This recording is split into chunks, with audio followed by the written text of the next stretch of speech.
mga kaigsuunan ng mga pastor. Anong masuko man mo nga nag-ingon ko sa akong post nga nangayo mo og ikapulo. Matod pa ninyo, wala daw kuno mga nag-istorya nga wala daw kuno mga nangayo og ikapulo. Pero klaro kay na sa inyong pagpanudlo sa inyong simbahan. Kauban man kita sa una. Di ba nanudlo man gyud mo nga mangayo mo og ikapulo sa inyong membro? Okay, so na nato ni ipasabot may tungod aning ikapulo or 10% nga bahin para sa Dios. Kay daghang wala ang kasabot ani. Tungod kay doon nalay usa ka pastor igsoon nga nibalhin lang og laing nga reliyon.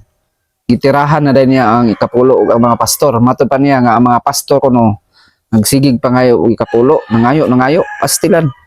Nahimo pa ning pastor din tawhan nga gikan makadiya. Wa gyud ka kasabot ani. Giingon diri igsoon sa Malakias 3:10 ha. Kay matod nimo nga ang mga pastor sa nagsigig pa ngayo og ikapulo. Di man na mo ay balaod sa pastor igsoon nga pastor mga ikapulo sa inyo ha. Kundili ang trabaho sa pastor gituman lang nato kung unsay sugo sa Dios, unsay kabubuton sa Dios. Atong basahon Malakias 3:10 sa totron. Sige ingon sa Malakias 3:10 igsoon. Dad-an ninyo ang tibuok nga ikapulo ngadto sa balay tipiganan. Kasi ingon ani, ang Dios, dili ang pastor. Ha? Okay unta kong ingon dayo, nag-ingon ang pastor, dadaan ninyo ang ikapulo ngadto sa balay. Wa may pastor igsoon, kundi mao gyud ni pulong sa Dios. Iya gyud ni gikan.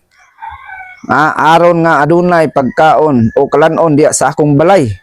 O pinaagi ni sulay ko ninyo. So gi-challenge ta sa Dios igsoon. Pinaagi ni sulay ko ninyo.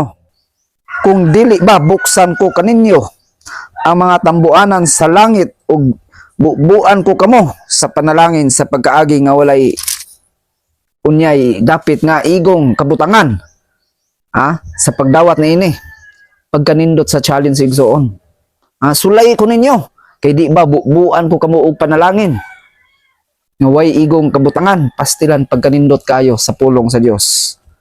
Sa sunod, og badlungon ko sa 11, og badlungon ko ang lumalamoy tungod kaninyo. Unsay badlungon niya? Ang Diyos ay bahala igsoon sa tanang mga lumalamoy, mga daotang tao, daotang espiritu nga mubuot, mapasipala diri kanato. Unsa pa? Og siya dili magalaglag sa mga bunga sa inyong yuta. Dili pasagdahan ang ato mga tanom igsoon nga panganon sa mga piste, sa mga dangan. Unsa pa? Nimo paak sa inyong balagon, sa para sa inyong bunga, sa kaumahan, sa dili pa panahon, magaingon si Jehova sa mga panon. Ang Diyos igsoon, mao na mo abog sa tanang mga piste, mga dangan sa imong mga pananom. Na mo hinungdan nga imong pananom igsoon mga daot, ang Diyos na mo abog niya na. Once nga kung pagabuhaton nato kinimbutan nga kita magahatag sa atong bahin diya sa Dios pagkanindot kayo. Kini siya nga pulong igsoon kung sabton lang nato nindot kayo.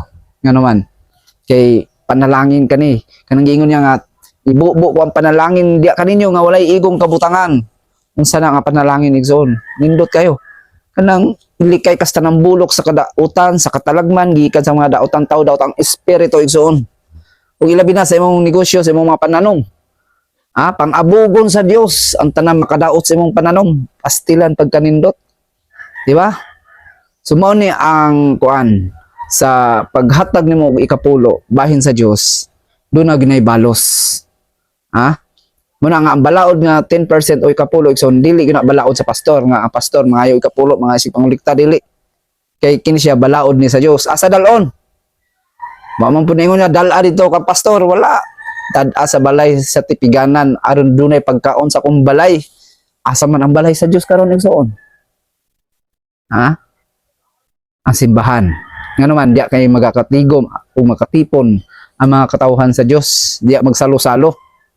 Wa gyud pastor diri nga dal-a sa pastor.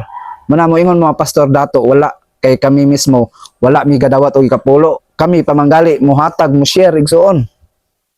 Muna nga kamo ang inyong panabot ilabi na ani usa ka pastor nga ningguwa lang sa balhin lang aning kulto nga pagtulunan gabi na makapangdaot wa siya kabalo nga iyang gibalhinan day labaw pa. Labaw pa nga makalaglag sa iyang kalag. So mo ni sipiat ang desisyon sa usa ka pastor.